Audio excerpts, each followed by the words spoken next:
Every story appears ordinary till you see the core side of it. And what you're looking for is the story behind the news. We bring it to you from Lagos, the commercial capital of Nigeria. Giving you all sides and political stories round the clock. Every detail from the start line to the final whistle. CoreTV News, expanding your view.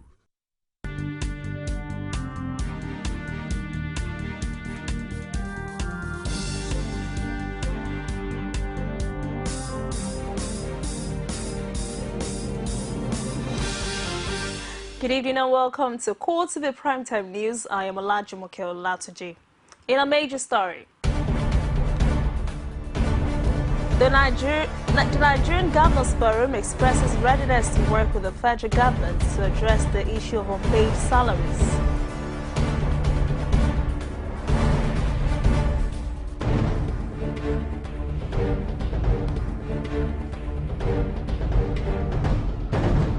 Also in this program, the presidency says President Buhari is like a fine wine that gets better with age.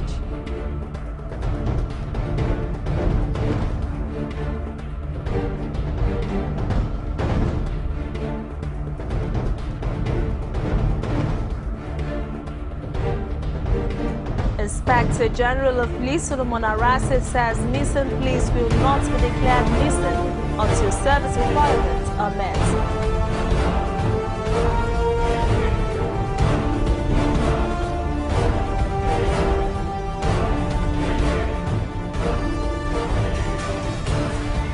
Outside Nigeria, the United Nations said there is no truth in reports that Sudan held South African peacekeepers in the Darfur region of Sudan hostage to ensure that Sudanese President Omar al-Bashir leaves South Africa.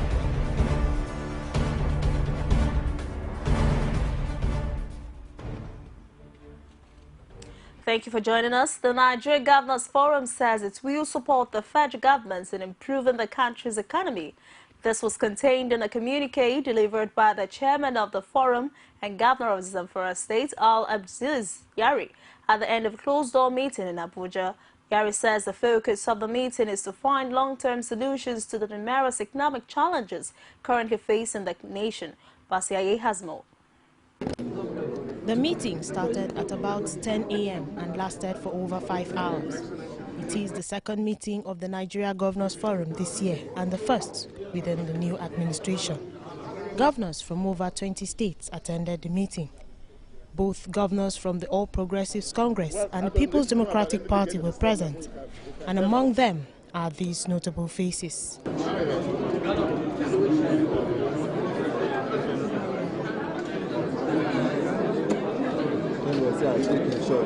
Then it was time to disclose the outcome of the meeting, a responsibility handled by the chairman of the forum.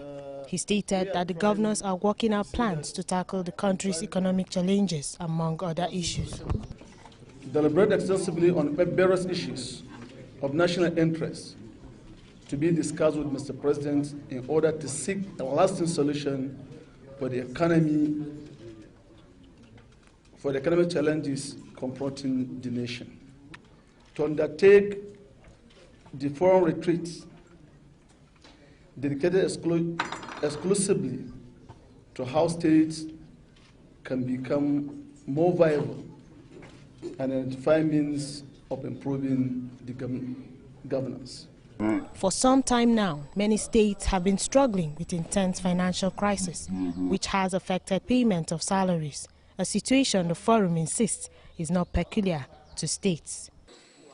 It's a problem for both federal government and the states.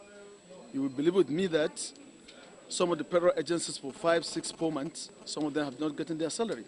Why? Because federal government cannot do it because of the dwindling of the economy. Now, government is currently paying attention to revamping the nation's economy. And if this is achieved, there are hopes that respite will come to Nigerians soon. Basiaye, CoreTV News, Abuja. The Progressive Governors Forum says the bad state of the nation's economy is responsible for the non-payment of salaries across the state in recent times. They want the government to make bailout funds available for the states while carrying out complete overhauling of the system to block leakages. Leader of the forum, Richard Okorocha, says the fall in global oil prices and the mismanagement of funds from subsidy is some of the factors responsible for the financial crash. Challenges, which is the drop in oil price, and secondly, the issue of oil theft. But there are other issues like the crude swap, the gas revenue, which has never reflected on any of the Federation account, and the subsidy mismanagement, which is known to everyone. For instance, only a few years ago, the subsidy amount was about 200 billion, and today is about 1.4 trillion. So what has really changed? So we are really concerned about some of this obvious looting of our nation's treasury. With the crisis generated by the non-payment of salaries in some states and the industrial action embarked upon by workers in such states like Osun over the issue, political parties have joined the fray. The Osun State chapter of the People's Democratic Party and the state government are now engaged in a war of words over the financial situation of the state. Rashid has more in this report from Osogbo. 7 months on and still counting. Civil servants in the employ of Osun State are still to be paid, and strategies such as protest and public appeal for food aids for workers have been employed. But the latest in this saga is a war of words between the state government and the state chapter of the People's Democratic Party. The party says the Osun State government has been busy siphoning the state's money, making it impossible to pay workers. PDP governorship candidate in the last gubernatorial elections in 2014, Iyola Omishiri, says the state government has failed the workers. Between Bagan Junction and the second office one, between Osogbo and the Kwara boundary, and Osogbo Ring Road and the Osun Airport, 102 billion is missing, over-inflated, over-contractual. If they can bring out this money to this thing, where money is to or take it to, he pays salary for 6 months, so the money is in his pocket, let him pay us. Osogbo to Kwara boundary was given to KV Global at 9.2 billion. He came to Samia at 9 billion naira plus. 30 billion cashed out, that's 70. Osogbo Road, Ring Road, they are doing by one funny country like this. It was not given, but it was costed by Onion regime that time, I think for about 5.2 billion. It's only out at 24 billion. That's not 10 billion naira. Yeah, but I allocated, there are couple of figures, I allocated 3.5 twice for Singapore, 7 billion naira. Nothing has been done there now. So where these monies are being, let them be taken to. Let them be magnanimous enough. Let them fear God. But in a swift reaction, the state governor, Orunfa Aregbesola, dismissed the allegation as baseless, adding that the issue is not peculiar to Osun State. As a matter of fact, I have not received any salary since I became the governor of Osun State. I'm not gloating on this. I'm just letting you know that I have, from the very beginning of my stay, of my absorption of office, decided that the difficulty and challenges that I know will be part of the process of governing this state will be shared by me and my family members. Once again, I urge you to take heart in no distant future, and I mean by the end of this month. While the workers expect a resolution as the politicians bicker, Muslims among them will hope that the holy month of Ramadan brings with it the glad tidings of payment of salaries. Rashid, CoreTV News, Ile-Ife.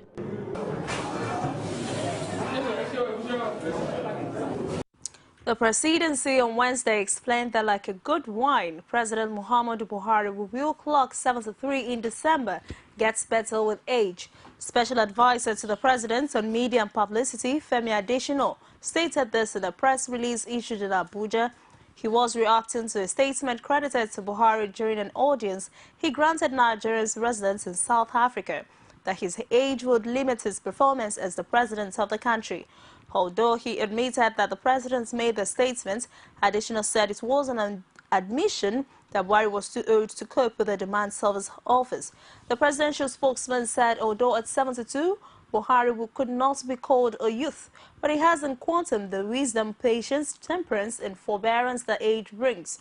He said he had brought all those virtues to the presidency to make a difference in national life. Additional added that 72, the Buhari personnel has not changed. He added that because Nigerians earnestly desired change, that was why they voted for him overwhelmingly at the general elections in March. He said all the virtues and values of the Buhari personnel would be deployed into governance in the weeks and months ahead.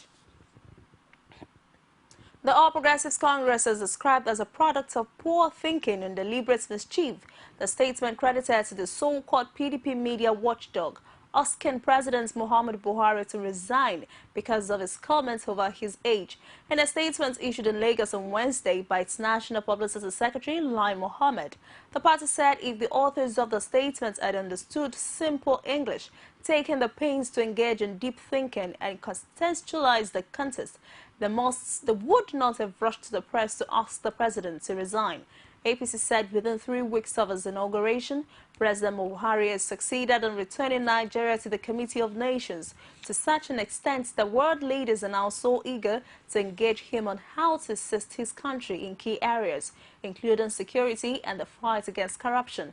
APC said it has deliberately refused to join issues with the PDP, which has been issuing a series of insipid press statements that showed clearly that the party is not ready to provide a robust opposition to the APC-led federal government. The People's Democratic Party on Wednesday distanced itself from a group, PDP Media Watchdog, over the latter's call on President Muhammadu Buhari to resign. PDP said the group was not working within an interest of the opposition party. The group had, in an earlier statement signed by its head to the Lawal, called for Buhari's resignation over comments attributed to the president that there was a limit he could do so because of his age. But a statement by the National Publicity Secretary of PDP, Olusametu, said this group is absolutely unknown to the PDP and has no connection whatsoever with our party at any level. Neither is the content of the statement a reflection of the position or stance of the party. He added that the attitude of this group was a direct consequence of the approach adopted by the APC in denigrating and insulting former President Goodluck Jonathan. Metu added that though his party is aware that former President Jonathan suffered such fate in the hands of the APC, he said his party will not repay them in the same coin, as such was not part of his party's tradition and value. A civil society group has charged Muhammadu Buhari to take into cognizance the many challenges the country has been facing before his emergence as president of Nigeria. The group made this known as a roundtable tagged State of the Nation and Agenda Setting. Olajumoke Latuji was there and filed in this report. According to many observers of the Nigerian polity, the country has been faced with a plethora of challenges ranging from corruption, fuel crisis, insecurity, among others. This according to the conveners of the event titled State of the Nation, an Agenda Setting, requires them to remind the President's administration of the challenges facing the nation. Renowned economist Henry Boyo analyzed some of the major issues behind the fuel crisis, explaining further on what fuel subsidy really is. If the government decides to remove subsidy, you will find that the inflationary spiral that will come about will lead to what? Further Naira devaluation. And as I've shown you here, the weaker Naira means what? Higher fuel prices. Higher fuel prices mean what? Increasing possibility of subsidy. This is real. Senior advocate of Nigeria, Femi Falana, lamented the crisis surrounding the nation's economy. Also, former chairman, Nigeria Bar Association Ikeja branch, Monday Ubani, also had the stake on the issue. Section 162 of the Constitution provides that there shall be a federation account into which shall be paid all revenues generated by the government. Nowhere is it stated that the Central Bank of Nigeria will capture the dollar components, decide on its own to print naira and then take to the market at its own rate, fixed by it. No governor in Nigeria knows how much oil we produce. No, none. No governor in Nigeria knows the exchange rate fixed by the central bank monthly when you share this money. So you then ask, what kind of economy are we running? No single fight was waged under the last dispensation against corruption and corrupt practices. Agencies like EFCC and ICPC that were created by law to fight and end corruption were purposely and presently crippled and disabled to wage any war against those vices. Public sector and in the private sector. In the public sector, we have the corruption of the political elites, or what we call the political class, which is very pervasive, very destructive, and of course very harmful. The Guardian further pointed out that there is no profit in building more refineries as a way of eliminating subsidy, but rather called for a public-private participation and non-interference of political leaders. Olajumoke Olatunji, CoreTV News. The national chairman of the All Progressives Congress, John Odigio-Yego, on Wednesday met behind closed doors with the chairman of the 36 state chapters of the party. The meeting, which lasted for a little over 4 hours, is the first of its kind since the party won the general elections on March 28 and April 11, 2015. Although details of the meeting are still sketchy, chairman of 2 state chapters who spoke on condition of anonymity said state chairman convened the meeting to review the last elections. One of the chairmen from a state in the northwest explained that he and his colleagues considered it necessary to meet with the chairman to, among other things, express their displeasure over the way they were being left out of the scheme of things. The party leader, however, said the crisis which erupted after the leadership elections in the National Assembly went undiscussed. But we'll be back after this break with more stories. Don't go away. Don't have naked. That's a sign of protest, saying that things are not good. Women share the most amazing thoughts. When it's close to the time, our people will protest on national issues. That was their own point. That was an accident. That is different. And they do it. Politics is about being a servant. Passionately. Without a woman, there will be no success at all. Sharing the adorable word of women. There are some women who have what it takes. In politics. Margaret Thatcher, Iron Lady. When she's too soft, she's too soft. Only on CoreTV News. We're just joining us. It's the CoreTV Primetime News and a quick reminder of a major story. The Nigerian Governors Forum expresses readiness to work with the federal government to address the issue of unpaid salaries.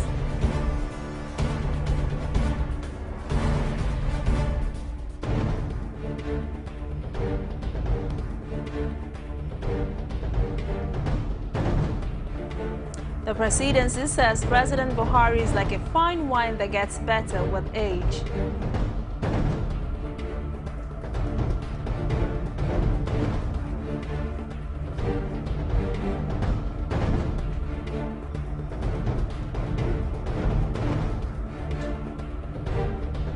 And the Inspector General of Police, Solomon Arase, says missing police will not be declared missing until service requirements are met. For more news and other programs, please visit our Facebook page at www.facebook.com/CoreTV News. Follow us on Twitter at CoreTV News NG. YouTube, youtube.com/CoreTV, leave a space, then news. The Inspector General of Police, Solomon Arase, has said that the explosives the terrorist attack Goza, Borno State in August 2014 are yet to be declared dead. Arase disclosed this while fielding questions from newsmen in Abuja. He said the police would follow its tradition of declaring officers who went missing and butchered dead after a certain period of time. It could be recalled that 35 policemen could not be accounted for after Boko Haram terrorists attacked Goza, where a police training school is located on August 24, 2014. There is a tradition in the Nigerian police force when your officers are missing in battle, you don't declare them dead or missing until after, a period has lapsed. So we are still waiting for that period to come and lapse, and if we cannot find them after that time, then we will formally declare them either dead or missing. And I'm sure, very soon, most of our officers who have paid the supreme price, in the fight against insurgency, we are already trying to put their names on marble. I'm sure when you walk into our reception downstairs, yes, you will see that we started doing something, trying to cast their names on marble, and we'll always glorify them. We'll always appreciate them. We'll always, feel for them. And this is one of the reasons too. This goes to underscore one of the reasons why we are so passionate about the welfare of our men. If most of them they have houses, before this unfortunate incident happened, we can be sure that their families will also have a shelter over their heads. So you can see that the synergy between their being. Civilian JTF fighters say a sack of homemade bombs found at an abandoned Boko Haram camp exploded, killing 63 people in a town in northeast Nigeria's Borno state. Witness Aaron Abuka said the civilians were patrolling when they came across a bag of metallic objects and carried them to the town of Monguno, where they exploded on Tuesday. Booker said many curious people had gathered to inspect the objects when they detonated. Nigeria's rebel routinely used improvised explosive devices in their attacks. Boko Haram are taking control of a large swathe of northeast Nigeria until a multinational force this year forced them out of towns and villages. Nigeria's military say the group is now confined to the Sambisa forest. Bombings and hit-and-run attacks continue. However, suspected Boko Haram gunmen last week killed 37 people in raids on 5 villages around Maiduguri, the capital of Borno state, a military source and a local village defense group says. With the crisis in Plateau State showing no sign of abating anytime soon, a former governor of Plateau State, John Jang, has been blamed for the failure to bring the crisis to an end. Former General Secretary of the Meati Allah Cattle Breeders Association of Nigeria, Salih Bayeri, says the former governor created bad blood between the Fulanis and their neighbors by using security forces to chase them around the state. Our Plateau State correspondent has details in this report presented from our studios. With the 2015 elections done, combatants in the unending Plateau State communal crisis have returned to the trenches with reports of daily attacks and reprisal attacks. But according to this former scribe of the Meiti Allah Cattle Breeders Association of Nigeria, Saleh Baleri, this is a blowback from the former administration under Jonah Jang. Basically, I did not expect that the former governor of Plateau State would succeed in putting a stop to the crisis between herdsmen of Fulani and farmers in Plateau State. Because as far as I am concerned, he's the architect of this. The attacks, which have assumed a frightening dimension, especially in Riyom and Bakin Ladi local government areas, according to him, is not unconnected with the forceful eviction of some people from their homes using the machinery of government. As early as 2009, there was a serious problem in Wase, Bashar chiefdom, where the governor used some security personnel in Plateau State to eject some families of Fulanis in that area. And the thing created so much bad blood that the entire Fulanis, not only in Plateau State but in Nigeria, were enraged. Because it was for the first time in Nigeria that you find Nigerians being forced out, by an executive, by the chief executive and the security officer of a state, out of that state, which was a serious breach of the constitution of Nigeria as far as the freedom of movement is concerned. But this, according to Emmanuel Loman, chairman of Algon in Plateau State, the soldiers have been conniving with the Fulanis to attack soldiers and not the other way round. We are living in an unfortunate society today because we've had evidence in the past whereby ID card were found at the spot of crisis or spot of attacks. Bell, shoes, all whatnot were found there. But no any action has been taken to serve as a deterrent to others. And today, what is happening? The killings are done professionally. Professionally, you will discover that the Fulanis will have a special squad that are well trained. Who train those people? It's some of the STF officers that are within their domain. But just as the blame game takes center stage, it is only hoped that the Plateau crisis will gather required attention from the appropriate authorities to stop further loss of lives. The Joint Task Force on Wednesday said it had destroyed 32 illegal refineries in Delta State. Coordinator Joint Media Campaign Center Isado disclosed this to newsmen at the headquarters of the 3 Infantry Battalion, Efron in Delta State. Ado, who spoke on behalf of the commander of JTF Operation Polo Shield, Major General Emmanuel, said the operations were carried out in 7 days by the Subsector 1 of the JTF in Efron. He said the actions were carried out in Odimodi, Yokri, Fokados, Otegbele, Opumani and Beneath Island communities in Burutu in Warri Southwest local government areas of the state. Hadu also said the operation saw the destruction of 86 drums and 25 surface tanks filled with stolen crude oil, urging that 27 dugout pits were discovered in the raid. Hadu said JTF will not relent in its effort to stemming illegal bunkering in the creeks and territorial waterways. Edo State Governor Adams Oshiomhole has been called upon to have a rethink on the phasing out of the state youth employment scheme. Some of the former members of the scheme made this call in a chat with newsmen in Benin City, the Edo State capital. Our correspondent has more in this report. Please, we need this job. We need this job. Employ us. We cannot sit down at home like this. As part of its efforts to streamline its activities, Edo State government had last week announced the phasing out of the scheme, which generated huge outcry from the workers themselves and the public. The State Civil Service Commission, which controls the workforce in the state, is currently short-staffed with the announcement phasing out the scheme last week, with a re-regularization process set in motion by the state for some members of the scheme. The fears of many is that the regularization will be hijacked by politicians, but for these people who are also involved in the process, the fears may be misplaced.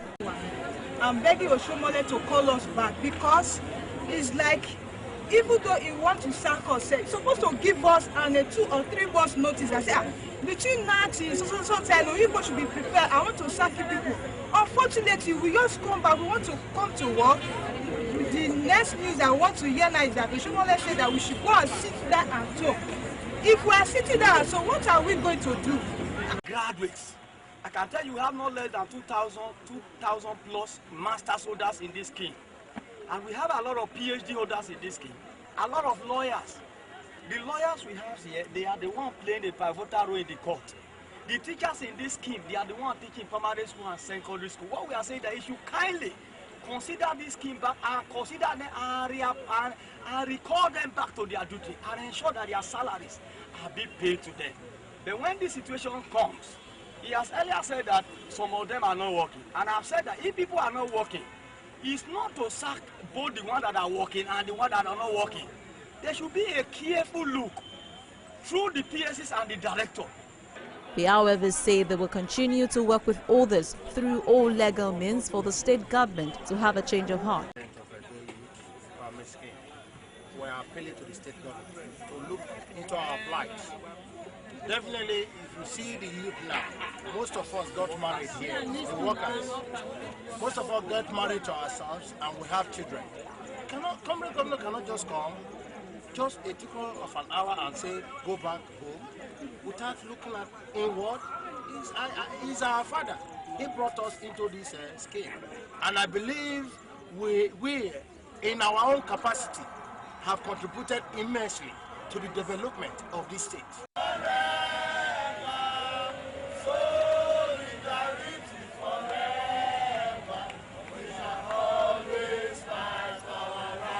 They added that they will inform the police of a planned peaceful protest to the government house to prevent a reoccurrence of the confrontation with the police witnessed last time out.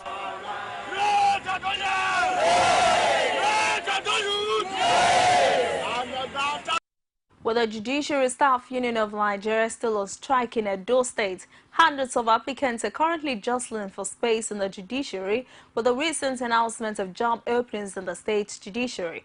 Our Edo State correspondent has more in this report. A first-time visitor to the premises of the Benin High Court will be taken aback that despite industrial action by judicial staff, the place is still a beehive of activities. Like on Friday, we are more than 6,000 that are looking for this form. So the people that are working here, they are more than something. If you are going to add us to them, or you want to shift us to another local government, because my fire don't take for another bed when the thing don't they get dust. So that make me come here today, you understand? So that is our feeling. There are more people here. Many people never get their form. So like what they did yesterday, now people that are coming in, they will say, let 10 guests come inside. Now form one collect, free form, they will come with their gates. Boys are there waiting for form. So all those things in this country is not right.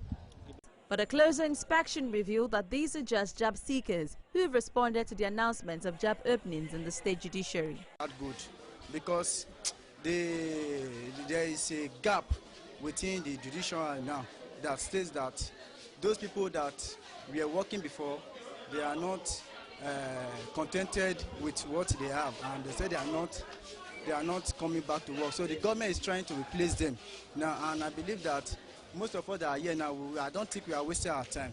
Even if not all everybody that is being employed, at least let's say 30% should be employed positively. The state government is, however, not happy about the situation with members of JUSIN having secured a court order restraining the state from terminating the appointment of the striking workers to observe the new applicants.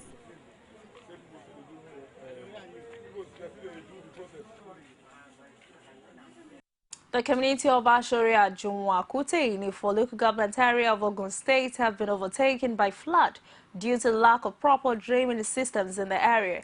There have been continued tales of war by the residents of the area, and a call to the government to come to their aid has yielded little or no efforts. CoreTV correspondent Precious Kingston visited the community and files on this report. No, that is sloppy. They've never graded.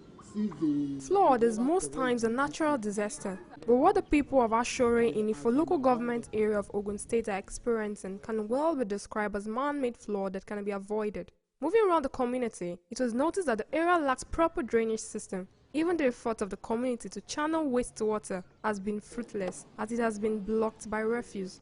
Some of the residents said several calls to the Ogun State government has not yielded results. The major drainage, we wish the government could come help us to channel it right to the major road, and the community will have loved to do it, but there are many people are not structured. They're out on the drainage part, so it's not the work of the landlords again. That the government needs to come and talk to them and then do the massive drainage or grading. We go to Abeokuta, we get there, we talk to them. They said they are coming, but till now we didn't see anybody. Another resident of the area said the flood situation has been on for over a decade.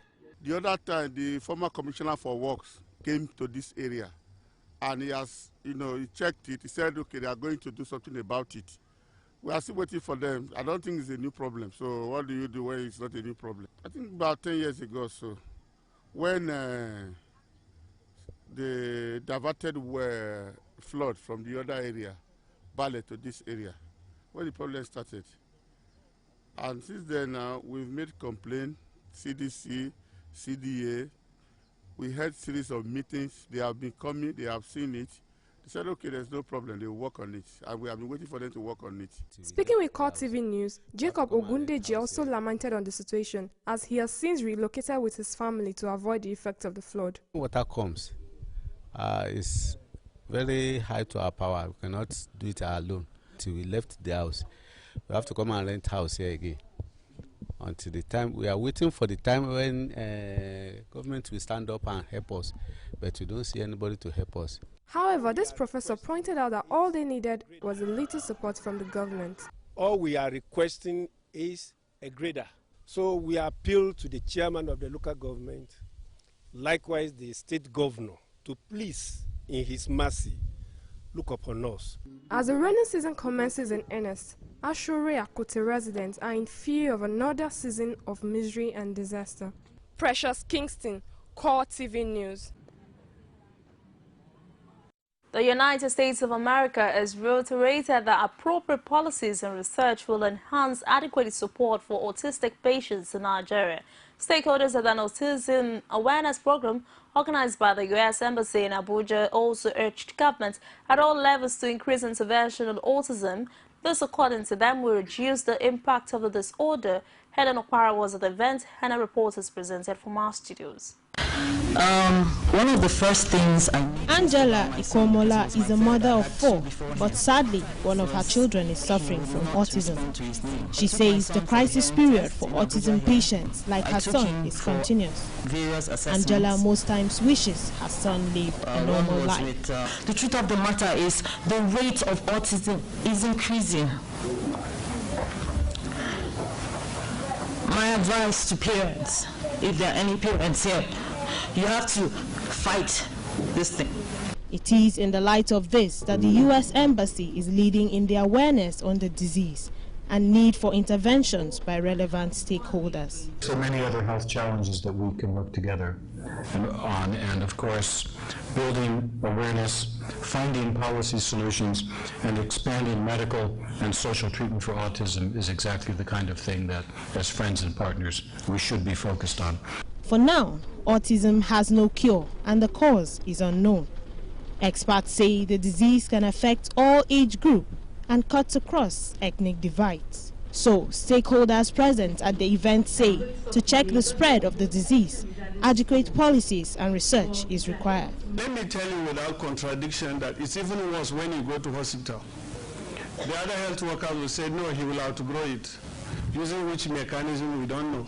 And sadly, even doctors will tell you, oh, madam, don't worry, take him, he will outgrow it. This is the true situation of autism in this country, and we cannot shy away from it. If we don't start something serious now, I don't think that we are going to see much progress. So we need to nip it and You're still watching CoreTV Primetime News. We'll be back after this time out to stories from outside Nigeria, business, and a visit to the world of sports. As news breaks, people don't let events pass without giving their comment or reactions. When the problem arises in society, these are the people that should be consulted.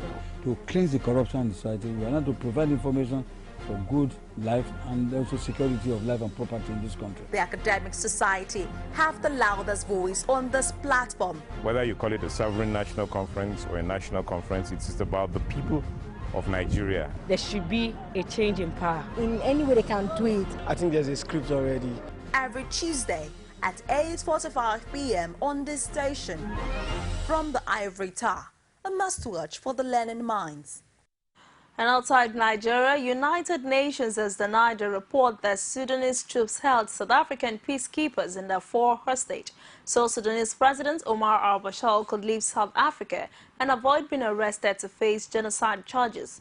UN spokesman Farah Haq said South Africa currently has 802 members of an infantry battalion deployed in Kutum, Mauha, and Mellet team sites in North Darfur, and were not held hostage or under any threats, contrary to what was reported in the media. Bashir, who was to attend an African Union summit in Johannesburg, left South Africa on Monday unhindered by the host government, although in defiance of a Pretoria court that later said he should have been arrested to face charges at the Hague-based International Criminal Court. The ICC issued an arrest warrant for Bashir in 2009 and 2010, accusing him of masterminding genocide and other atrocities in his campaign to crush a revolt in the Darfur region, a conflict that killed as many as 300,000 people. A total of 33 migrants have died in the Sahara in Niger while traveling to Europe this year. including 18 found dehydrated last week near a road to the border with Algeria. The Nigerian government disclosed this on Tuesday, adding that international assessments, however, put the number closer to 50, as thousands attempt to cross the vast and inhospitable terrain in order to reach the Libyan coast, where they hope to begin another Zadius trip by boat to Europe. 6 foreigners were found dead near a road between Agadez and the Libyan border on May 12, while 9 were found dead on June 2nd and 4 more are missing on the road to Libya, according to the country's Interior Ministry statement. The International Organization for Migration, IOM, in a separate statement, however, revealed that 30 migrants were found dead in the Sahara near Dakar on Monday. The IOM's record brings to 48 the number of bodies so far recovered in Niger this year, a figure slightly different from the Interior Ministry's accounts. Egypt's army said it has forwarded an attack against security forces in the restive North Sinai region, killing 7 suspected militants and destroying 2 weapon caches. The country's army spokesman disclosed this on Wednesday, hours after a police officer was killed and 4 others wounded when their armored vehicle hit a roadside bomb in El Arish, the provincial capital. The army said it received intelligence that terrorist elements were transferring rocket-propelled grenades, machine guns, and C4 explosives from Rafah to the town of Sheikh Zuweid in an attempt to carry out an attack against security forces. Egypt is facing a Sinai-based insurgency that has killed hundreds of policemen and soldiers since the army toppled Islamic President Mohamed Morsi after Morsi's protest against his rule in 2013.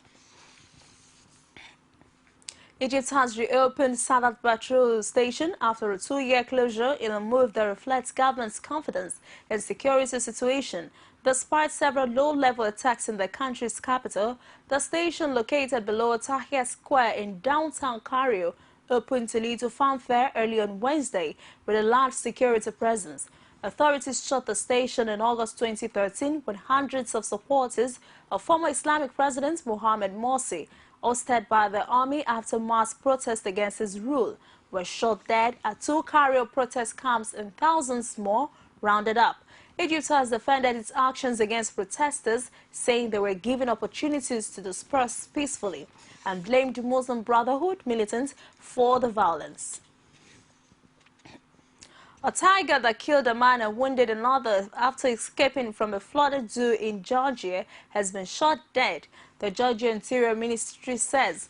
The animal was one of the several to break free from enclosures at Tbilisi Zoo last weekend following several flooding. Police said they tracked the tiger to a disused warehouse but could not sedate it because it was too aggressive. The flash floods devastated parts of Bleaching, claiming the lives of 13 people, including 3 zookeepers. There was uncertainty on Wednesday about the number of dangerous animals still on the loose, with reports on Twitter of another tiger being cornered in a city center cafe after the first was shot dead. The zoo had said on Tuesday that all of the missing lions and tigers had been found dead, with 1 jaguar unaccounted for. Sparking confusion when news of the tiger attack on the 2 men emerged, special police units drafted in to deal with the threat posed by dangerous animals have faced criticisms, with zoo workers alleging the animals have been killed unnecessarily. The zoo's website says 2 white Bengali tigers live at the facilities, 1 male and 1 female. The flash floods devastated parts of village, claiming the lives of 13 people, including 3 zookeepers.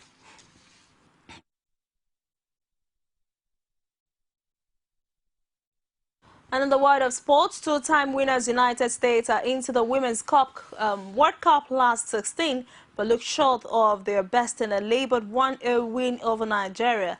Ami Wambach volley just before the week proved enough for the U.S., but they could not add to their lead despite Nigeria losing defender Sarah Nodum to a 2nd yellow card. They will play one of 4 third-place teams to progress from the pool stages. Australia secured Group D's 2nd spot with a 1-1 draw against Sweden. Heartland FC of Owerri have suspended their technical advisor, coach Erasmus Onu Olote, after many weeks of speculation regarding his future. He was punished over what the management described as factionalization of the team and also for the penchant to publicly castigate the quality of his own team, which often demoralizes the players. The suspension letter, which was signed by the club's general manager, Prince Oke Ibe, and made available to go with Bethel Orji, asked to take over until further notice. Juventus and Chile midfielder Arturo Vidal is being held by police who say the footballer was driving under the influence of alcohol when he crashed a Ferrari in the outskirts of Santiago. Vidal, 28, who suffered minor injuries in the crash late on Tuesday, will face a local judge on Wednesday. The driver of the red vehicle was under the influence of alcohol, said Police Colonel Ricardo Gonzalez.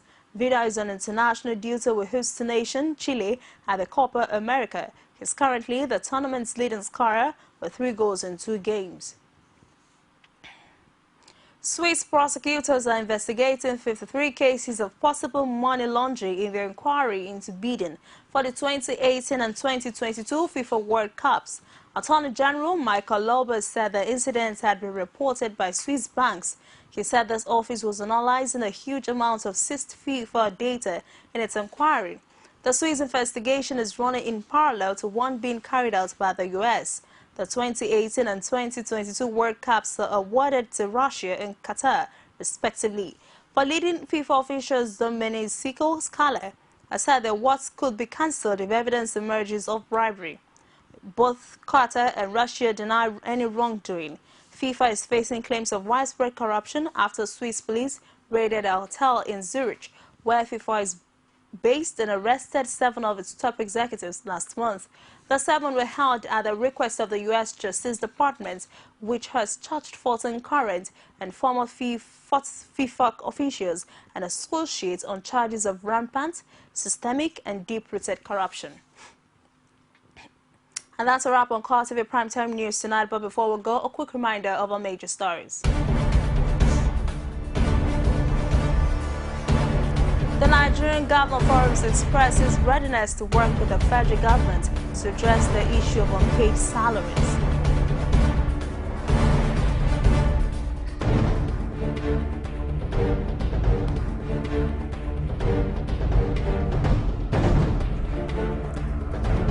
The presidency says President Buhari is like a fine wine that gets better with age.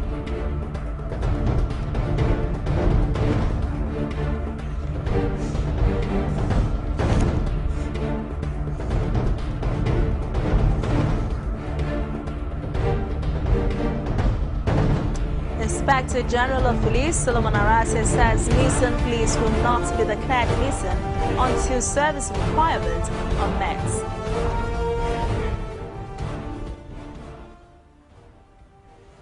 Thanks so much for staying with us tonight. Have a good night rest.